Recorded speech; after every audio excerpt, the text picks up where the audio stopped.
Hello दोस्तों, मैं doctor Sanju और मेरे चैनल में आपका फिर से स्वागत है।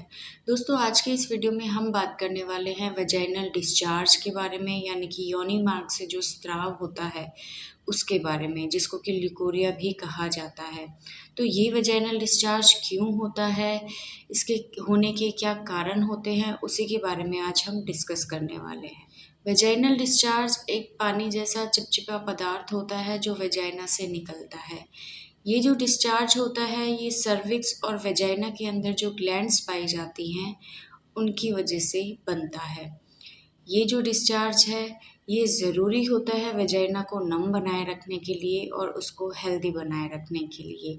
ये वेजाइनल डिस्चार्ज एक तरह के से क्लीनिंग मैकेनिज़्म का काम करता है, यानी कि इस डिस्चार्ज के साथ जो भी डेड सेल्स होती हैं वेजाइना की, सर्विक्स की, जो भी म्यूकस होता है वो शरीर से बाहर निकलता है। इस वेजाइनल डिस्चार्ज की वजह से जो वेजाइना की पीएच होती है वो एसिडिक बनी होती है और वहाँ पे जो हेल्दी बैक्टीरिया होते हैं वो ग्रो करते हैं, और जो हार्मफुल बैक्टीरिया होते हैं उससे ये डिस्चार्ज वेजाइना की प्रोटेक्शन करता है। इसलिए नॉर्मल वेजाइनल डिस्चार्ज का होना बहुत ही ज़रूरी होता है। ये जो डिस्चार्ज होता है ये एज की वजह से या पीरियोडिक साइकिल की वजह से चेंज होता रहता है, यानी कि कुछ कंडीशंस में ये जो वेजाइनल डिस्चार्ज होता है ये नॉर्मल से थोड़ा सा ज़्यादा हो सकता है, जिसके लिए घबराने की कोई ज़रूरत नहीं है, कोई मेडिसिन लेने की ज़रूरत नहीं है। ये कंडीशंस हैं जैसे कि आपकी जब पीरियोडिक साइकिल है उसमें जब ओव्यूलेशन का टाइम होता है, यानी कि आपके मेंसेस के लगभग 14वें दिन के आसपास जो वेजाइनल डिस्चार्ज है वो लगभग थोड़ा सा नॉर्मल से ज़्यादा हो जाता है। दूसरा, सेक्स के दौरान या एक्साइटमेंट के दौरान ये जो वेजाइनल डिस्चार्ज है ये थोड़ा सा बढ़ जाता है। प्रेगनेंसी के टाइम पे, मीनोपॉज के टाइम पे ये जो वेजाइनल डिस्चार्ज है ये नॉर्मल से ज़्यादा होने लगता है। प्यूबर्टी के टाइम पे भी देखा गया है कि जब प्यूबर्टी स्टार्ट होती है यंग गर्ल्स में तो उनके अंदर भी वाइट डिस्चार्ज की प्रॉब्लम थोड़ी सी बढ़ जाती है। बट ये कंडीशंस बिल्कुल नॉर्मल हैं। इसके लिए अगर कुछ टाइम के लिए आपका वेजाइनल डिस्चार्ज बढ़ जाता है लेकिन बाद में वापस से वो बिल्कुल नॉर्मल हो जाता है तो आपको घबराने की कोई ज़रूरत नहीं है। नॉर्मल जो वेजाइनल डिस्चार्ज होता है उसके अंदर किसी तरह की कोई स्मेल नहीं होती, यानी कि वो बिल्कुल ब्लैंड होता है, किसी तरह की कोई इचिंग महसूस नहीं होती। इवन कई फीमेल्स को तो पता भी नहीं चलता कि उनको वाइट डिस्चार्ज की प्रॉब्लम है या नहीं है, इतना नॉर्मल अमाउंट में वाइट डिस्चार्ज होता है। बट कभी कभी कुछ एबनॉर्मल कंडीशंस में ये जो वाइट डिस्चार्ज है ये बढ़ जाता है। इसके अंदर से स्मेल आने लगती है, ये बहुत ज़्यादा क्वांटिटी में होने लगता है, इसका कलर चेंज हो जाता है, इसकी वजह से वेजाइनल एरिया में इचिंग की प्रॉब्लम रहती है, पेशेंट बहुत ज़्यादा अनकंफर्टेबल महसूस करती है। तो ये जो डिस्चार्ज होता है इसे हम एबनॉर्मल वेजाइनल डिस्चार्ज मान के चलते हैं। क्यों होता है ये एबनॉर्मल डिस्चार्ज? तो इसके कुछ कारण हैं, जैसे कि अगर आपको किसी तरह का वेजाइनल इन्फेक्शन हो जाता है, चाहे वो बैक्टीरियल हो चाहे वो फंगल हो, तो उसकी वजह से भी जो वाइट डिस्चार्ज है नॉर्मल से ज़्यादा आने लगता है। अगर आपको किसी तरह की सेक्सुअल ट्रांसमिटेड डिजीज़ है, यानी कि अगर आपके पार्टनर से आपको कोई इन्फेक्शन हुआ है, जैसे कि क्लेमाइडियल इन्फेक्शन हो गया या ट्राइकोमोनास हो गया, ये कुछ इन्फेक्शन है जो कि सेक्सुअली ट्रांसमिटेड डिजीज़ होती हैं, इसकी वजह से भी इन्फेक्शन होने के चांसेस बढ़ जाएंगे और जो डिस्चार्ज होता है वो नॉर्मल से ज़्यादा होने लगेगा। इसके अलावा अगर आप कुछ परफ्यूम या लोशन, क्रीम अगर कुछ आप नीचे वेजाइनल एरिया पे यूज़ करती हैं तो उसकी वजह से जो हेल्दी बैक्टीरिया होते हैं वेजाइना के वो डिस्ट्रॉय हो जाते हैं, जिसकी वजह से वाइट डिस्चार्ज बढ़ने लगता है इन्फेक्शन की वजह से। इसके अलावा अगर आप बहुत ज़्यादा एंटीबायोटिक मेडिसिन्स यूज़ कर रहे हैं काफ़ी लंबे टाइम से, तो उनकी वजह से भी जो हेल्दी बैक्टीरिया होते हैं सर्विक्स के, वेजाइना के, वो डिस्ट्रॉय हो जाते हैं और इन्फेक्शन होने का खतरा बढ़ जाता है, जिसकी वजह से वाइट डिस्चार्ज की प्रॉब्लम देखने को मिलती है।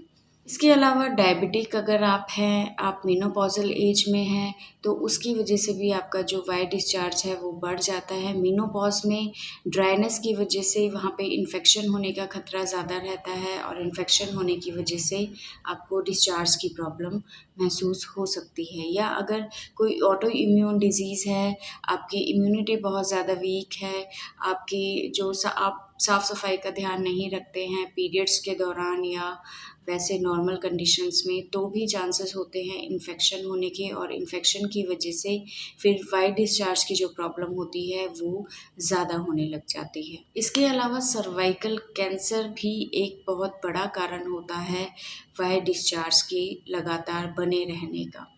एब्नॉर्मल वाइट डिस्चार्ज जो होता है उसकी वजह से बहुत ज़्यादा वेजाइनल एरिया में इचिंग रहेगी। जो डिस्चार्ज है उसका कलर येलोइश ग्रीनिश भी हो सकता है। बहुत ज़्यादा बर्निंग सेंसेशन रहेगी, स्मेल बहुत ज़्यादा आती है इस डिस्चार्ज से। तो अगर इस तरह के सिम्पटम्स अगर आपको दिखाई देते हैं तो ये एब्नॉर्मल वाइट डिस्चार्ज की वजह से होते हैं। इसके साथ-साथ अगर काफ़ी लंबे टाइम से आपको वाइट डिस्चार्ज की प्रॉब्लम अगर बनी रहती है तो उसकी वजह से आपको लोअर एब्डोमिनल पेन होने के चांसेस होते हैं। आगे चल के पीआईडी होने के चांसेस भी बढ़ जाते हैं, जिसकी वजह से आगे प्रॉब्लम्स हो सकती हैं। तो अगर आपको इस तरह का वेजाइनल डिस्चार्ज आता है जो कि बहुत प्रोफ्यूज़ है, स्मेलिंग डिस्चार्ज है, आप मेडिसिन लेते हैं तब तक ठीक रहता है, उसके बाद फिर से आपको बहुत ज़्यादा प्रॉब्लम होने लगती है, उसकी वजह से कमर दर्द रहना, पेट दर्द रहना, इस तरह की परेशानी आपके साथ रहने लगती है, तो आपको किसी डॉक्टर से कंसल्ट ज़रूर करना चाहिए। डायग्नोज़ की बात करें तो जब आप अपने डॉक्टर के पास जाते हैं तो डॉक्टर आपके कुछ टेस्ट एडवाइस आपको करता है, जैसे कि पेप स्मीयर हो गया, अल्ट्रासाउंड हो गया या नॉर्मल आपका पेल्विक एग्ज़ामिनेशन वो करते हैं, जिससे कि हमें पता लग सकता है कि आखिर ये एब्नॉर्मल डिस्चार्ज किस वजह से हो रहा है। ट्रीटमेंट की अगर हम बात करें तो सबसे पहले आपको अपनी हाइजीन को मेंटेन रखना है, आपको साफ़-सफ़ाई का बहुत ज़्यादा ध्यान रखना है। अगर आप किसी तरह की क्रीम, पाउडर, डीओ अगर इस तरह का यूज़ कर रही हैं वेजाइनल एरिया पे तो आप उसको बिल्कुल अवॉइड करें। वेजाइनल एरिया को हमेशा ड्राई रखें, कॉटन के गारमेंट्स पहनें और अगर आपको शुगर है, अगर आप डायबिटिक हैं, तो आपको सबसे पहले अपनी डायबिटीज़ को कंट्रोल करना है। अगर मेनोपॉज़ की एज में एक्सेसिव ड्राइनेस की वजह से आपको इचिंग की, बर्निंग की या वाइट डिस्चार्ज की प्रॉब्लम है, तो वेजाइनल ड्राइनेस को कम करने के लिए आप कुछ भी ऑयली एप्लीकेशन वहाँ कर सकते हैं, आप कोकोनट ऑयल का यूज़ कर सकते हैं।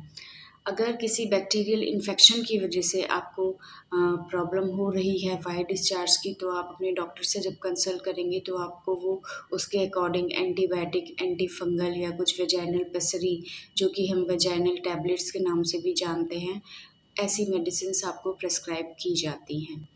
होम्योपैथिक मेडिसिन की अगर हम बात करें तो होम्योपैथिक में बहुत सारी ऐसी मेडिसिन्स होती हैं जो वाइट डिस्चार्ज में काफ़ी ज़्यादा इफ़ेक्टिव होती हैं, जैसे कि सीपिया हो गई, क्रियोज़ोट हो गई, हाइड्रेस्टिस हो गई, उवाटोस्टा मेडिसिन आती है, वो भी बहुत अच्छी होती है वाइट डिस्चार्ज के केस में।